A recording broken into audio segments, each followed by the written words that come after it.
我忍不住了。环电电影节震惊瞬间。开场的夜，环电的夜总是带着一点潮湿的空气和城市灯光的温度。霓虹从远处照亮了红毯的边缘，闪光灯此起彼伏，记者们的呼喊像潮水一样翻涌。于龙站在后台，手指微微蜷起，指尖有点冰。他看着前方那一幕幕，掌声、笑容、寒暄，一切都那么熟悉，又那么疏远。他其实不该出现在这里，至少不该以这种心境出现。这场活动对所有演员来说只是例行公事，但对他而言却像是一场无法逃避的审判。因为他，杨咩咩，也在台上。那一瞬间，他的呼吸有1秒停顿。多年的压抑与克制，在光影之间开始松动。那团火又在心里烧了起来。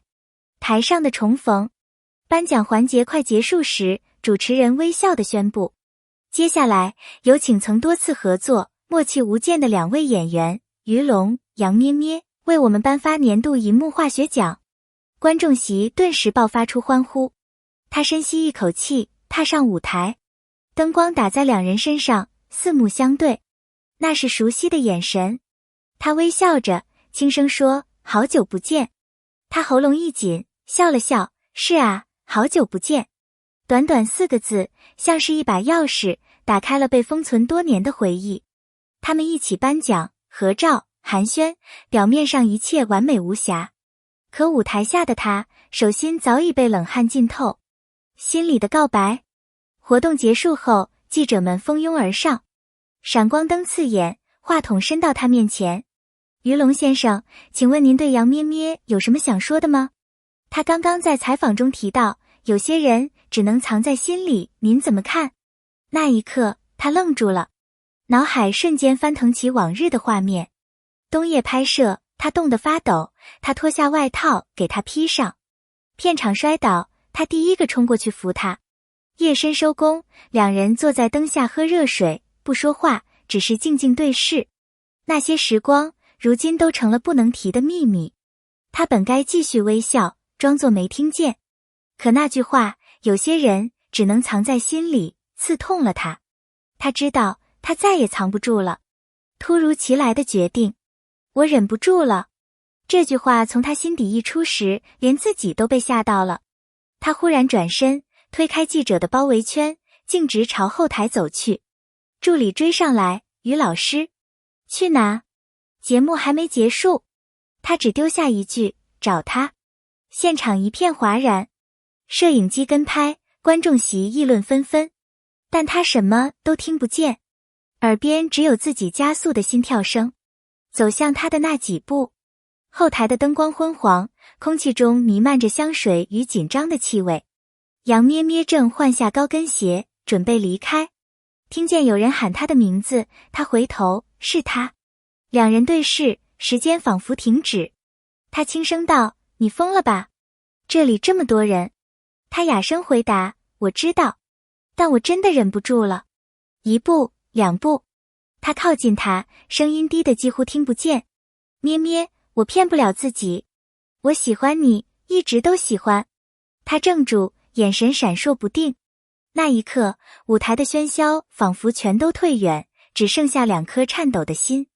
那个吻，下一秒，他伸手托起她的脸，在无数双眼睛注视下，他低下头，轻轻吻了她。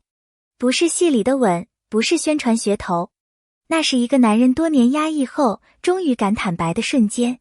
惊呼、掌声、闪光灯同时响起，有人尖叫，有人哭，而他闭上眼，泪水滑落。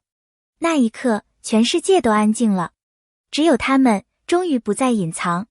风暴之后，第2天，社交媒体彻底沸腾，热搜榜第1，于龙，我忍不住了。环电电影节最震撼一幕，有人说他勇敢，有人骂他冲动。娱乐公司的人打来电话，公关危机团队彻夜开会，但他一句解释都没有。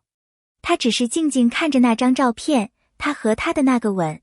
照片模糊，却比任何镜头都真。他知道，这一刻他终于做了自己。他的回应， 3天后，杨咩咩在社交平台发了一条消息，那不是剧本的一部分，但却是我生命的一部分。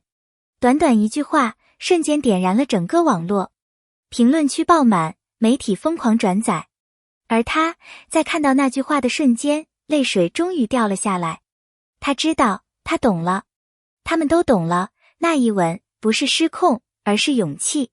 镜头背后的真相，浪漫总是耀眼的，可浪漫背后是代价。他冒着失去事业的风险，他承受着无数流言，每一次点击，每一条评论都像是一把刀。可正因为如此，他们的故事才更真实。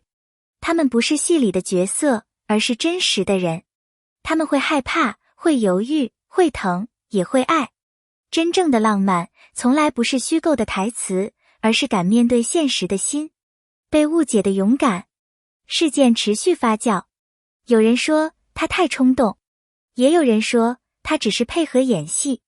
可没有人知道，在那之前，他们忍了多少年，多少次他想打电话又挂断，多少次他在片场偷偷望向他，却什么也没说。勇敢不是被理解，而是不再逃避。他明白，就算全世界都误会他，也要让他知道，那份感情是真的。一次改变命运的选择。事件后，于龙推掉多个代言，拒绝几部商业片。有人劝他，你这是自毁前程啊。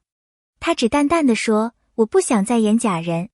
杨咩咩后来转向幕后，拍纪录片，关注普通人的故事。他们不再频繁出现在镁光灯下，但每一次出现都让人动容。那一吻改变了他们的人生轨迹。从那以后，他们不再只是演员，而是用真心生活的人。10年后的重逢。10年后，他们在一次致敬仪式上重逢。时间在两人脸上留下了痕迹，却带不走那份默契。主持人笑着问，如果能回到那一晚，你们还会那样做吗？他想了想，回答，会。那一刻我知道，我没错。他轻轻点头，有些事不是为了结果，而是为了心安。全场掌声雷动。这一次没有惊讶，只有敬意。人生最动人的一句话，我忍不住了。这句话听起来简单，却藏着太多的勇气，太多的痛。那不是冲动，而是一个人终于敢面对自己的那一刻。在这个浮华的世界，最打动人心的从来不是完美的结局，而是真实的瞬间。有些爱也许注定曲折，有些话也许迟到了多年，但只要你敢说出口，它就有了意义。如果你也曾有忍不住的瞬间，请记得，那不是软弱，而是生命在提醒你，你还在爱，还在活。感谢你读到这里。如果这段故事让你有一点共鸣，请在评论区告诉我，你是否也有一个忍不住想说的人？你是否也经历过一次不顾一切的瞬间？在评论里写下你的心声吧，也许你的故事会成为下一个被看见的真实瞬间。别忘了点赞、订阅，并把这段文字分享给你最在意的人，因为真实的情感值得被看见。